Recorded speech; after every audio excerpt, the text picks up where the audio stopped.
Hey, short film. Why? Nobody's responding to my texts. Why? What's up? It's a culture detective here investigating your favorite movies, your favorite Hong Kong movies, and today I will be doing a Hong Kong movie review where I basically review 7 Hong Kong movies at once.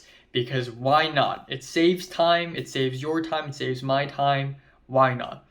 So, again, if you are new to this series, every few months or so, I will watch and review 7 to 8 Hong Kong movies. And I've been doing this since, I believe, 2020. And ever since then, I've been trying really hard to look for special, unique, and interesting Hong Kong movies, all the way to cult classics, and even bad movies. I look for bad movies as well. So starting off, I watched The Killer from 1989, directed by John Woo, or in Cantonese, 喋血雙雄. 魚心.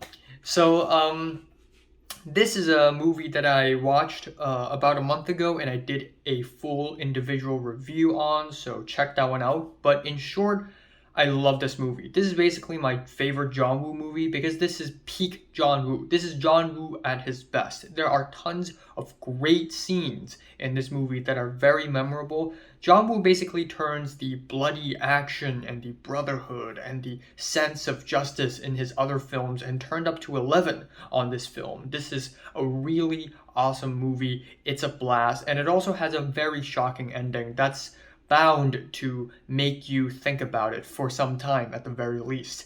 So without a doubt, I highly recommend this movie to anyone who's not familiar with Hong Kong cinema. The Killer is one of the best places to start. 9 out of 10. Next up, I watched Members Only from 2017, or in Cantonese, 私人會所, directed by Ngan Mai Go, or Ngan Mai Go. Yeah, so as you all know, every time I watch 7 Hong Kong movies, at least one of them is going to be bad, because I'm also looking for bad movies from here on out. And lo and behold, we have the bad movie of the bunch. This time it is Members Only. And oh my god, this is even worse than I thought it would be. This is actually even worse. Now, judging from the movie poster, you would think this is a softcore porn movie, and especially given how there are so many movies in Hong Kong right now which are basically softcore porn, you would think that this movie is no exception.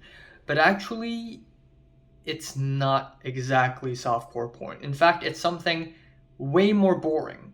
So the plot of this movie is essentially about a bunch of people, a bunch of businessmen wearing suits and ties, investing in stocks. They are stockbrokers. And every morning they work at a stock company, and at night they go partying, they go clubbing. And at these clubs, they start to, get along with these girls. And one of these girls also work in the stock business. And that is basically the whole movie. It's just stock plus sex. And that's it. Who the hell woke up one morning and thought to themselves, you know what's sexy? You know what's sexy? Stocks! No, it's not. And even if you make it out to be, this movie had totally failed that, because this movie is incredibly boring. This movie uses so much stock lingo and business lingo, and I respect that, but if you don't know anything about stock market and everything surrounding it, like me, you would find this movie incredibly boring, because 80% of this movie is just stock talk, nothing else. And the music of this movie is annoying as hell, the acting is not so good, and again, I thought there would be a lot of sex in this movie. There isn't even a lot of sex, and whenever there is a sex scene, it is boring as hell. And on top of that, there are some clear sound recording issues. Like, sometimes the actors would say a line and it would sound bad. The audio quality is just bad. So, I don't know what the hell happened with this movie, man. 3 out of 10. I'm sorry. 3 out of 10. Then I watched A Touch of Zen, or 合女, or in Mandarin 下女, from the year 1971, directed by King Hu, Wu Gum-chun. Now, first of all, I did a very long, 17-minute long review for this movie. Check that one out. And also, this technically isn't a Hong Kong movie, because all of the characters here speak Mandarin, and the director, King Hu, is Taiwanese, and this movie is also filmed in Taiwan, and I think a good chunk of the actors are also Taiwanese. But the reason why I call it Hong Kong is because this movie is produced under Shaw Brothers production company, which is a very much Hong Kong film production company. And also, this is highly regarded as a masterpiece in the Hong Kong cinema. So I guess in a way, this is a Hong Kong, Taiwan, and kind of slightly Chinese collaboration. And also, this movie is recommended to me by none other than my former Chinese teacher. So shout out to Mr. P, my former Chinese teacher.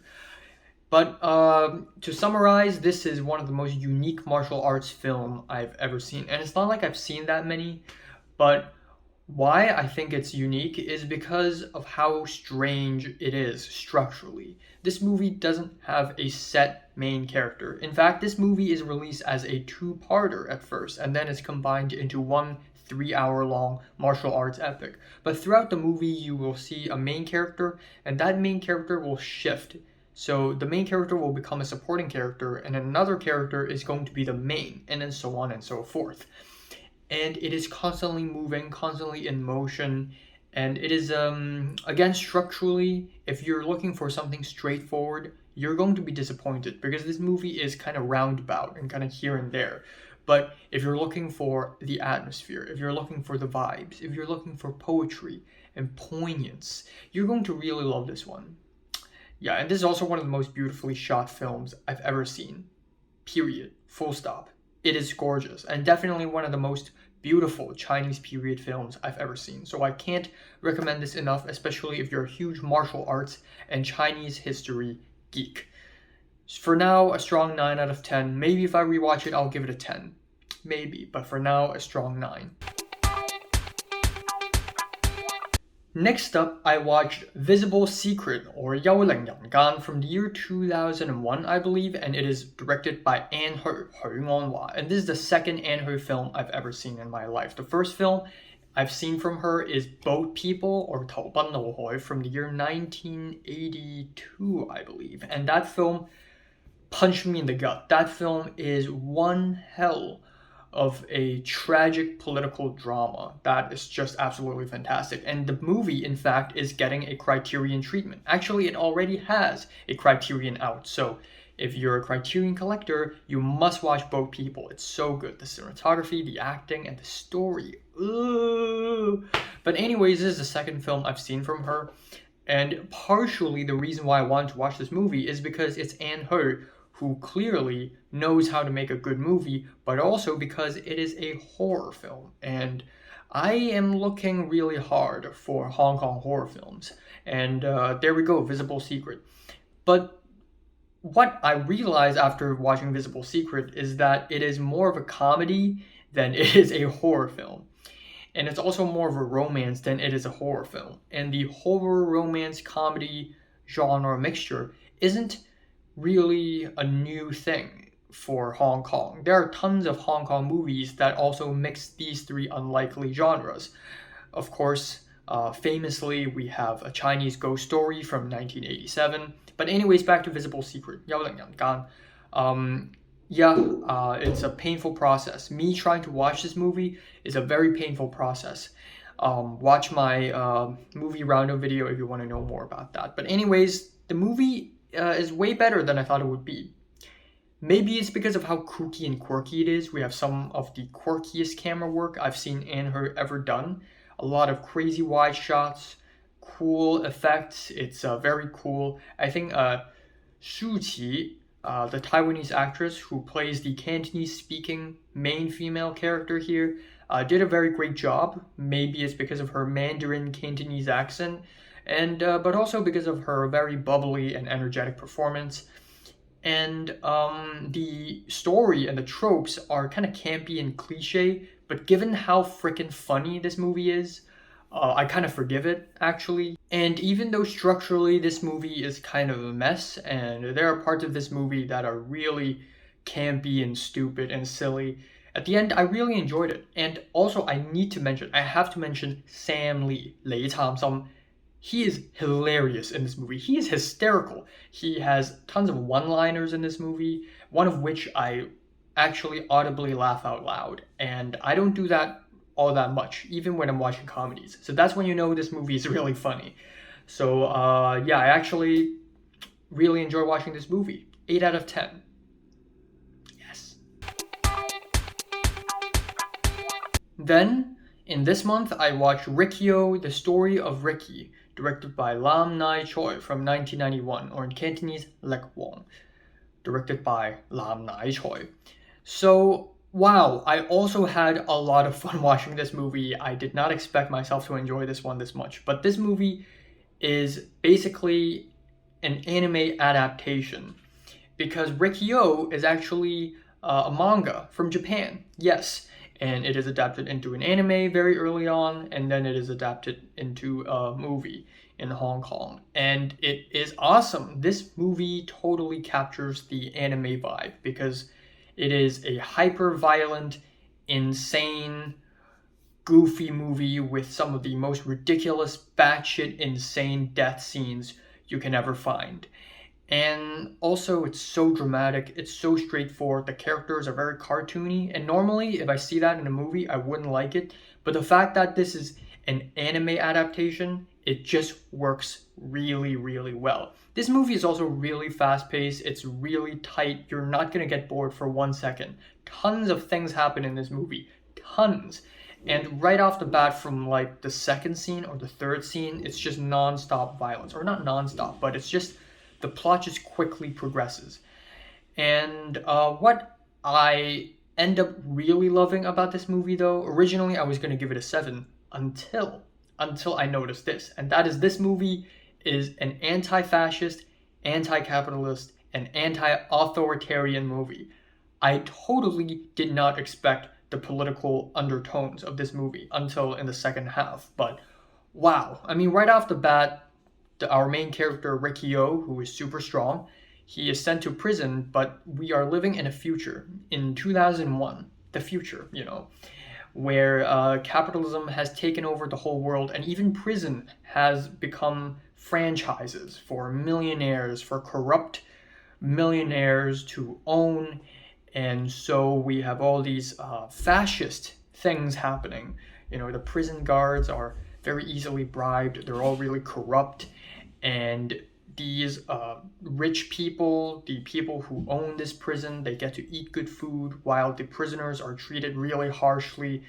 And then we have the final act where the authoritarian theme starts to creep up, with the police beating the prisoners who are trying to riot, and the police calling the prisoners cockroaches. Holy shit, that's like 2019. This movie predicted 2019. And when I see these prisoners successfully break free and kill the cops, I was kind of moved. So yeah, I enjoyed this one. 8 out of 10. Then I finally watched Drifting, or 濁水漂流, by Jun Lee from the year 2021. And I also did a full individual review on this, so check that one out. But in short, this movie is a fantastic movie about homelessness. And this movie pulls no punches. It tries to be as realistic as possible. This is neorealism. This is journalistic cinema. I really like the characters. They're all really realistic. You would think they really exist. And you also really root for the characters as well. So whenever they experience a high, you experience with them. When they experience a low, you want to cry with them. The performances are all really amazing, especially for Francis Ng, who played the main character, Zhang Yu. He is just amazing in this movie. He totally melted into his performance. And I also really love the ending. It is painful to watch, but it is real, it is happening, and it is a very important socio-political issue that needs more discussion on, that needs to be dealt with really, really much so. And you know it's a Hong Kong movie when it gets political. Let's just say that, because our next movie on the list, okay, by the way, 8 out of 10 for this movie. 8 out of 10. That's right, the next movie, also the movie that I just finished watching about an hour ago, actually about half an hour ago, is number 1 Chung Ying Street, or 中英街1號, from the year 2018, directed by Derek Chu, or 趙崇基. I'm really happy that I found a way to watch this movie, because I know the existence of this movie. I know it's political. Judging by the poster, you know this shit's gonna get political, and I want to watch it. And I finally am able to watch it. This movie is essentially 2 movies being put together. The first half is set in 1967. We have the Red Protests of Hong Kong, the pro-communist, pro-chairman Mao, pro-CCP, anti-fascist, anti-British Empire protests of 1967, which is a huge thing back in 1967, and then that is then compared with the protests of 2014 and 2018, the umbrella movement, which definitely happened, huge protests, and then fictionally in 2018, or not real fictionally, based on real events, but not completely 100% true, but definitely happened, the anti-government protests, because farmers are getting their farmland destroyed because of the government, protests of 2018. And it's also very fucking ironic because this movie is released right before the greatest, the most catastrophic protest that had ever happened in Hong Kong, which happened in 2019. This movie came out in 18, so the irony is real. The irony is real. But wow. So this movie is unique. Let me just say that this movie is very unique. I don't think I've seen a movie like this before. I mean, I've seen movies about socio-political movements, but not in a way it does one thing and then it does another thing and compare the two. And I think that's very much because Hong Kong has such a long and vivid history of protesting ever since like the 20th century. Hong Kong has just been having these protests every single decade, and so it's a very Hong Kong movie. Like I don't see other cultures and other countries writing and producing a movie like this, you know? And given that the first half of this movie is set in 1967, this movie is a period piece. It's 60s. We have 60s costumes, 60s looking streets, and they're awesome. But because this movie is not a huge budget movie, they cannot build an entire town full of 60s stuff. So there has been some very careful location scouting and very careful production design in this movie in order to avoid modernity as much as possible. That's really cool. However, even though I really love the idea for this movie, the script is weak. The script is weak. The dialogues are not very well written. Some of the acting is kind of bad. And in the 1967 story, we have this very interesting protest thing, but then we also have this love triangle thing, which I completely don't care for at all, and it's very cliche, and even the story itself is not that interesting. And then in the second half, when it took place in 2019, man, what's happening? The script is also kind of weak because nothing all that much happens other than the government is sending a bunch of construction workers to farmlands, destroying them. People, farmers trying to protest, they get arrested. That's it. Nothing else. So the story doesn't really progress anywhere. And it's just not a very strong script. And again, we have a love triangle thing going on, which I don't care for at all. Another thing is I don't really know why it's in black and white. I mean, it kind of makes sense if the first half of the movie is in black and white because it's the 1960s. It's old. And also, because of production design reasons, it's better if it's black and white. So a lot of more modern looking background is going to look older because their colors are gone. But why also leave the second half in black and white, you know? Why also do that? Wouldn't it be way more effective if the second half has color and contrast that with the first half? I don't really know, but I don't really see the point for the second half of the movie to also be black and white. So still a very interesting movie, very unique, but could be better. And again, it's not a Hong Kong movie if it doesn't get political. It's not good, okay? So 6 out of 10, strong 6. So, have you watched these movies? From 1 to 10, how would you rate them? Like them, subscribe if you want more, and thanks for watching.